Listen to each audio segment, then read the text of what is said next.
નરેન્દ્ર સોલંકી, પ્રદેશ પ્રમુખ, ગુજરાત એનએસયુ।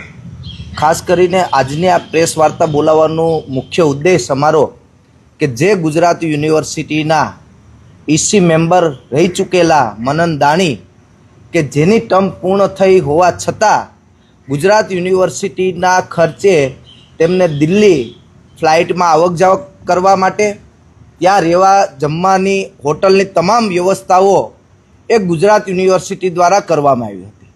અમે આજે ગુજરાત યુનિવર્સિટીના વાઇસ ચાન્સેલરને પૂછવા માંગીએ છીએ કે જે યુનિવર્સિટીના વિદ્યાર્થીઓના પૈસા છે એ પૈસાઓથી આવા નિવૃત્ત ઈસી મેમ્બરોને દિલ્હી એટલો ખર્ચો કરવાનું કારણ શું?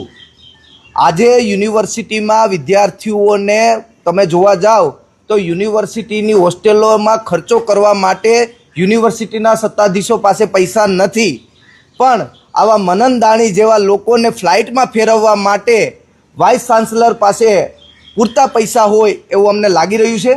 ત્યારે અમે સખત શબ્દોમાં વિરોધ કરીએ કે જે આ મનન દાણીની ટર્મ જોવા જઈએ તો આપણે 6/11/2023થી લઈ અને 5/5 સુધી તેની ટર્મ હતી।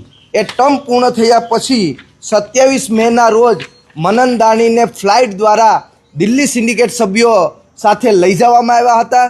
તેમને ત્યાં સારી હોટલો